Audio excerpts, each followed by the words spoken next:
Good morning students. कल हमने staffing के बारे में पढ़ा था। आज कम्युनिकेशन और उसके बैरियर्स के बारे में पढ़ेंगे।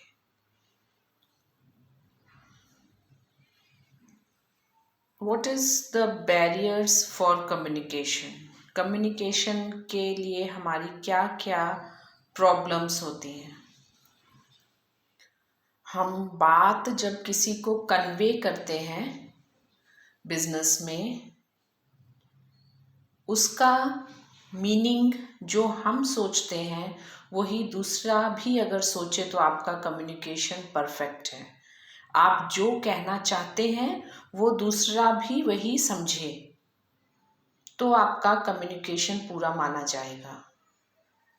अगर हमने जो किसी को कहा और उसने उसका गलत मतलब निकाल लिया तो हमारा कम्युनिकेशन करना बेकार हो जाता है कि हमने बात भी करी और लेकिन फिर भी अगले ने हमें गलत समझ लिया।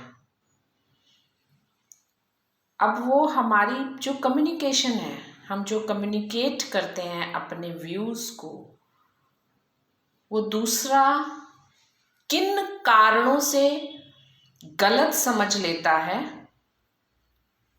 क्यों वो उसको हमारे हिसाब से नहीं समझ पाता है, उसके बहुत सारे हिंड्रेंसेस है, बहुत सारे बैरियर्स हैं।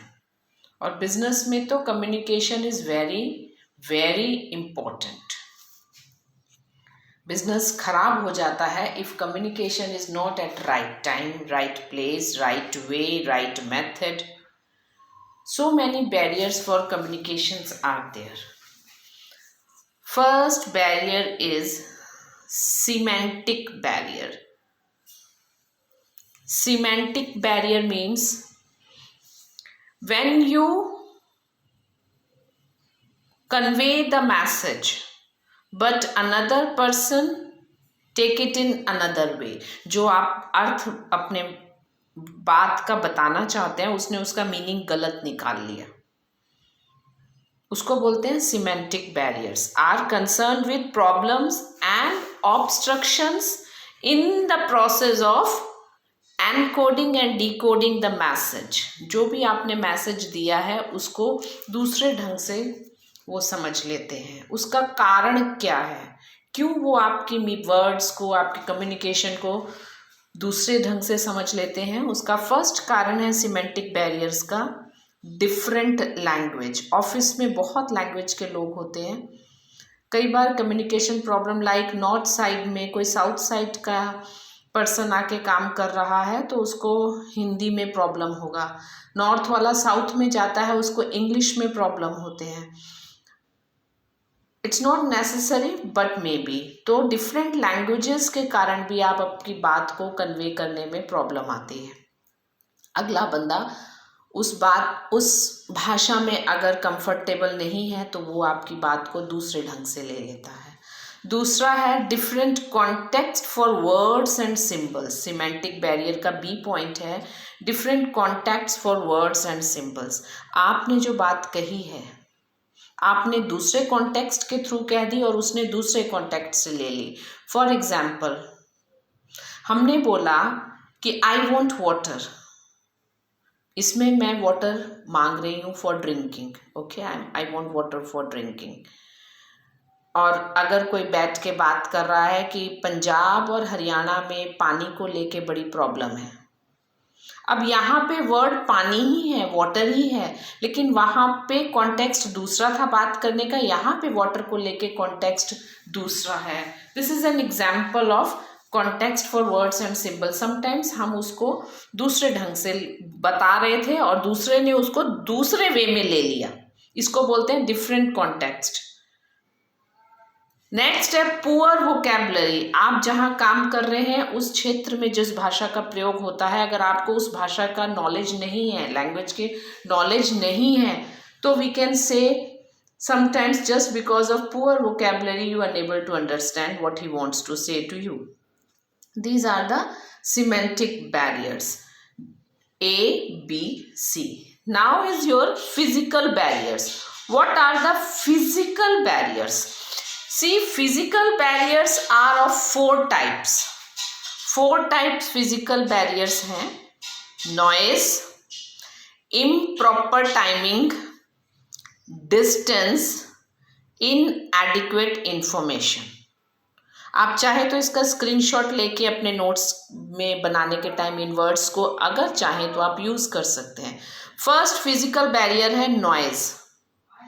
फिजिकल नॉइज, कई बार हम अपनी बात कह रहे हैं लेकिन पीछे कोई दूसरी आवाज़ें चल रही हैं, तो आपने बात को सुनने में क्लैरिटी नहीं है, आपने कुछ और सुन लिया just because of other noise. Like आपका ऑफिस है, वहाँ से कोई suppose if office in your mean near by bus stand और समथिंग लाइक दैट, तो वहाँ से कोई गाड़ी एकदम से निकली और उसकी आवाज़ ने आपकी बात को बताने में एक हर्डल पैदा कर दिया, तो आप वो बात को ध्यान से नहीं सुन पाए. सपोज सुपीरियर बॉस है, वो एक ही बार बोल के चले गए और उस टाइम आपने एकदम से आवाज़ के कारण सुन नहीं पाए, तो वो भी एक आपके लिए बैरियर है. आप सर की बात को ध्यान से समझ नहीं पाए. Psychological noise. Now, what is the psychological noise? Psychological noise means when because of the we can say inattentiveness. Psychological noise means inattentiveness. हम किसी से बात कर रहे हैं, कोई हमें बात अपनी बता रहा है, लेकिन जब वो अपनी बात बता रहा है उससे ठीक 5 मिनट पहले ही हमारी किसी से लड़ाई होकर हटी है या हम किसी टेंशन में हैं, वो हमारे दिमाग में वो पुरानी बात कोई घूम रही है, लेकिन हमारे सामने कोई खड़ा होकर अपनी बात कह रहा है. हम सुन जरूर रहे हैं लेकिन हमारा ध्यान हमारी प्रॉब्लम में है. तो क्योंकि हमारा ध्यान हमारा प्रॉब्लम में था, we are not attentive at that time, तो हमारे को वो बात समझ नहीं आएगी. आपने देखा होगा नॉर्मली अगर हम कई बार बहुत टेंशन में होते हैं और कोई हमसे बात करता है तो वो बार बार बोलता है सुन रहे हो, समझ आ रहा है, तो हम बोलते हैं हाँ हाँ ठीक है, दोबारा से बताना जरा, मैं वो कुछ और सोच रहा था. तो that is a psychological noise which comes in your mind. आप किसी प्रॉब्लम या किसी बात के बारे में सोच रहे हैं और दूसरे पर्सन का मैसेज ध्यान से नहीं समझ पा रहे हैं. Written noise, obvious from the word itself कि उसकी लैंग्वेज आपको समझ नहीं आ रही, राइटिंग नहीं समझ में आ रही है, वी कैन से राइटिंग आपको नहीं समझ में आ रही है. Visual noise, if it is not clear, like facts होके आया मैसेज है ना आपको, तो आपको उसकी प्रिंटिंग या उसका कलर समझ में नहीं आ रहा है, तो it is also a barrier to a communication. Next is your improper timing. Now what is improper timing? Suppose आप घर में बैठे हैं और मिडनाइट ले सकते हैं, आप मिडनाइट ले लीजिए या एकदम अर्ली मॉर्निंग ले लीजिए, या sometimes you are in any sort of function, आप में बैठे हैं, आप अचानक से किसी का फ़ोन आता है, सर का, बॉस का या कुलीग का, कोई इंपॉर्टेंट मैसेज आपको कन्वे कर रहा है. मिडनाइट है, एकदम से आपने ध्यान नहीं दिया, कोई सीरियस मैसेज है, इंपॉर्टेंट, नींद में थे, या सुबह सुबह आप एकदम अभी फ्रेश नहीं थे, आपने नहीं ध्यान दिया, सुना नहीं, या आप किसी पार्टी फंक्शन में थे, वहाँ पे बहुत हल्ला गुल्ला था या माहौल वैसा था, आपने बात को ध्यान से सुना नहीं. इससे भी आप कम्युनिकेशन आपका सही नहीं होगा. और समटाइम्स अगर आपने टाइमिंग का ध्यान नहीं रखा, दिस इज़ व्हाट टाइमिंग ना, प्रॉपर टाइम पे बात. कभी हम लोग बोलते हैं ना अब लेट नाइट हो गई है, छोड़ो इनको, सुबह हम बात करेंगे, अब तो बंदा सो गया होगा. हम अगर इन बातों को, ऐसी और 100 बातें हैं, इनको अगर हम कंसीडर नहीं करते हैं तो भी हमारी कम्युनिकेशन प्रॉब्लम आती है. Next is your distance. बहुत कम्युनिकेशन केवल बोल के ही नहीं होता है, टाइपिंग से रिटर्न मैसेजेस होते हैं. सपोज़ करो हमने अपने फ्रेंड को दूर मेल करके बात बतानी थी और लेकिन मेल करते टाइम कुछ एक आधा वर्ड स्किप हो गया, या हमारा मेल लेट मिला, तब तक डिसीजन किसी बात पे लिया जा चुका था, तो अब आपकी उस बात का कोई फ़ायदा नहीं है. अगला बोल देता है पहले बताना था, अभी अभी तो फाइनल हुआ है. पहले बताना मीन्स व्हाट? आपका मैसेज लेट पहुंचा because of certain distance, due to certain reason. Next is inadequate information.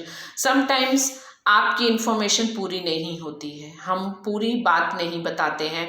हम अपने हिसाब से शॉर्टकट में बता आए और बाद में उसको पता चला कि अरे उसने मेन तो सुना ही नहीं था।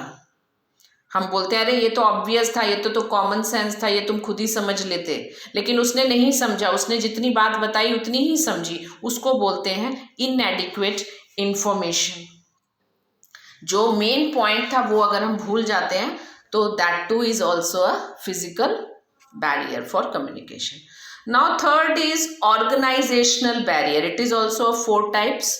Organisation rules and regulations. Organization के रूल एंड रेगुलेशंस होते हैं हर कंपनी के। लाइक आपने पढ़ा होगा स्केलर चेन। बॉस से डायरेक्ट हम बात नहीं करते हैं, अपने ऊपर वाले बॉस से करते हैं, वो उनसे बात करते हैं, वो उनसे बात करते हैं। ऐसे step by step we will communicate our message to our boss.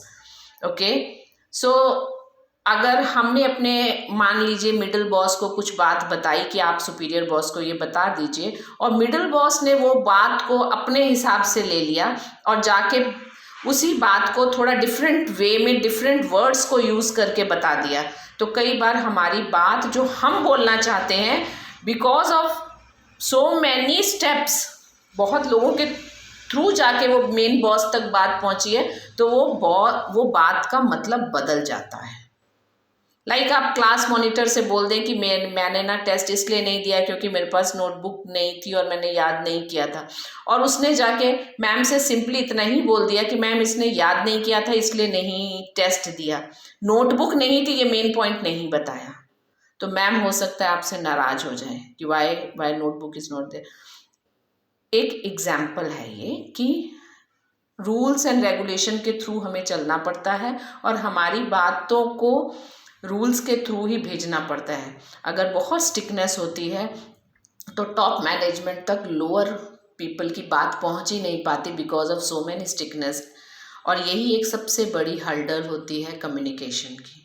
अगर आप अपनी बात को सही ढंग से नहीं रख पाए तो बहुत सारे मिसअंडरस्टैंडिंग्स हो जाती हैं बिजनेस में। नेक्स्ट है hierarchical relationship. Now what is a hierarchical? In such type of cases, it has been noted that upward communication is intentionally distorted. Hierarchical relationship मतलब क्या होता है? See, बिजनेस में, कंपनी में, ऑफिस में आपको अपने रैंक के हिसाब से रहना पड़ता है। सपोज हम लोअर मैनेजर हैं, उसके बाद मिडल, उसके बाद सीनियर। हमने अपनी बात डायरेक्ट सीनियर के पास नहीं करनी है, step wise step, rank wise we can. और मेरी अपने बीच वाला जो बॉस है सेकंड नंबर, उससे मेरी बनती नहीं है, पर मेरी मजबूरी है कि मुझे अपनी बात इनसे पहले करनी है और ये फिर वहाँ जाएंगे। मान लीजिए वाइस प्रिंसिपल से पहले हमें अपनी बात करनी है, फिर वो प्रिंसिपल के पास हमारी बात जाएगी। अगर हमारी वाइस प्रिंसिपल हमको अच्छा नहीं समझते हैं, फॉर एग्जाम्पल नहीं अच्छा समझते हैं, तो वो हम कितनी भी अपनी सफाई से अपनी बात कहें, हो सकता है, इट्स नॉट नेसेसरी, हो सकता है कि वो हमारी बात को प्रिंसिपल तक अपने हिसाब से कन्वे करके बताएंगी, क्योंकि उनकी आपसे ट्यूनिंग अच्छी नहीं है। In the same way in the offices, non conducting of staff meetings. हर कंपनी हर महीने हर साल में अपने सिस्टम के हिसाब से मीटिंग्स रखती हैं, जिसमें वो एम्प्लॉयज़ की प्रॉब्लम्स वगैरह सुनती हैं, उसके हिसाब से वो डिसीजंस लेती हैं और उनको सॉर्ट आउट करती हैं। लेकिन अगर वो स्टाफ मीटिंग्स कंपनीज में नहीं हो रही हैं या लॉन्ग गैप के बाद होती हैं, तो जितनी देर लगेगी प्रॉब्लम सॉल्व होने में, उतना ही ज़्यादा बिजनेस को नुकसान होता है। और ये क्यों होता है? मीटिंग में होता क्या है कि एम्प्लॉयज़ कन्वे करते हैं अपना मैसेज और सुपीरियर्स कन्वे करते हैं अपना मैसेज, बट मीटिंग ही नहीं हो रही है, तो दोनों एक दूसरे की बात ही नहीं समझ पा रहे हैं। So this is also a barrier to communication, non-conducting of meetings and wrong choice of channels. See, what is wrong choice of channel? What it is? अब सपोज करिए सुपीरियर ने मैसेज करके भेज दिया एक रिटर्न में, एक लेटर पैड पे, और वी कैन से इन अ रजिस्टर इन इंग्लिश में लिख के कुछ अच्छा सा भेज दिया कि अगर आपका मीन्स अगर आपने कुछ पॉइंट्स फॉलो नहीं करे तो आपकी प्रमोशन नहीं होगी, या कुछ पॉइंट्स फॉलो करने पर आपकी प्रमोशन होगी। लेकिन हर एम्प्लॉय उस लेवल का नहीं होता है कि वो हर मैसेज समझ सके। It depends upon employ to employ. Some employees are intelligent and some are not enable to understand the messages. So हमें मैसेज कई बार समझ ना आने के कारण भी हम एक तरह से कम्युनिकेशन उसे गैप माना जाता है। Okay, so we must select the channel as per the person to whom we want to communicate. हमें चैनल वही ढूंढना चाहिए जिससे हम बात करना चाहते हैं, उसे वो चैनल से बात की गई समझ में आ जाए। सामने हमारे इलिटरेट वर्कर खड़ा है and we are speaking in English, या वो साउथ इंडियन है और हम उसको हिंदी में अच्छे से बता रहे हैं, वो बेचारे को इंग्लिश आती है, हिंदी नहीं आती है, तो भी उसको प्रॉब्लम है। सो कहने का मतलब है कि we must select the channel for communication. Now last is your psychological barriers. A, B, C, D, E, F, G, H points are there. First is selective perception. What it is? Perception means idea लगा लेना। हम बात सुन के अपने आप idea लगा लेते हैं कि ये कहना चाहता होगा, और हो सकता है वो ज़रूरी ना हो। पूरी बात सुननी चाहिए। हम स्टार्टिंग के ही एक वर्ड से अंदाज़ा लगा लेते हैं, that two is wrong. Like example, घर में हम किचन में घुसे और हमने स्मेल करी, हमें लगा अरे लगता है आज ये बना है, तो मदर ने बोला नहीं वो बना नहीं था, वो आया था, लेकिन फिर मैंने वो कोई और आया उसको दे दिया। हमने घुसते ही किचन में अपने आप ही अंदाजे लगा लिए। In the same way office है, this is just an example. Selective perception, आपने एक नियम अपना बनाया हुआ है कि सो एंड सो पर्सन है तो ये बड़ा तेज है, तो ये जो बात कह रहा है तो जरूर गलती होगी, या बहुत अपने मन से बता रहा होगा।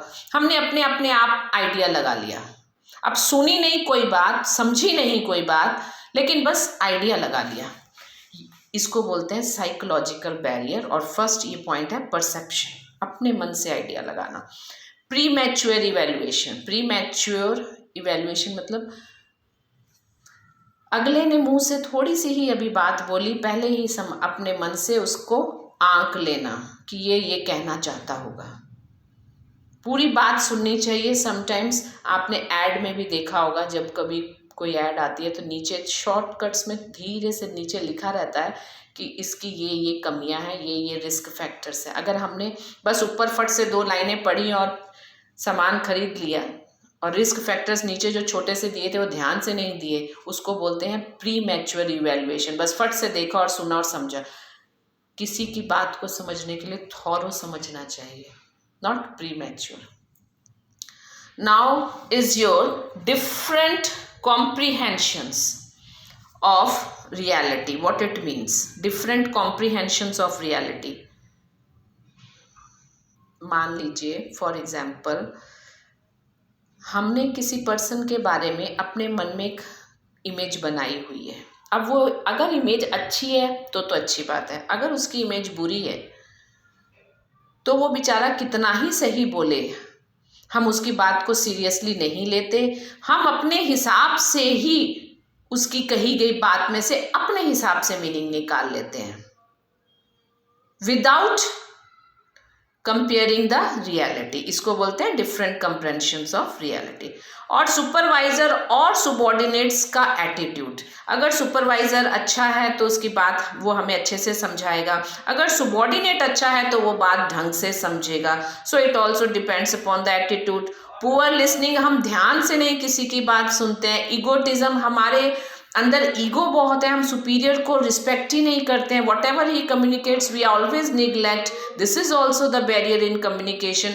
एंड इमोशन, समटाइम्स सामने वाला कोई बात बता रहा है लेकिन उस टाइम हमारे ध्यान emotionally we are somewhere else, in that case also, or sometimes we are too much affectionate with that person who is communicating us, तो हम उसकी बात यूं ही मान लेते हैं, वो चाहे कितनी भी कॉम्प्लिकेटेड क्यों ना हो। अगर हमारे साथ सामने वाले के रिलेशंस गुड हैं, emotionally we are attached to that person, तो भी हम आराम से उनके साथ कम्युनिकेट करते हैं और उनकी बात को सुनते हैं और समझते हैं। अगर ये अटैच नहीं है तो भी हम उनकी बात को ध्यान से नहीं सुनते हैं। So these are all the barriers. In exam, if you write only points also, then too it's okay, but I explained it to you in detailed manner. Why? क्योंकि जब आप केस स्टडी करेंगे, अब मैं नेक्स्ट टाइम इसके communication से related case study आपको बताऊंगी, तो अगर आपको थॉरो बैरियर्स के बारे में पता होगा तभी आप कम्युनिकेशन से रिलेटेड केस स्टडी क्रैक कर पाएंगे। So these are the barriers to communication.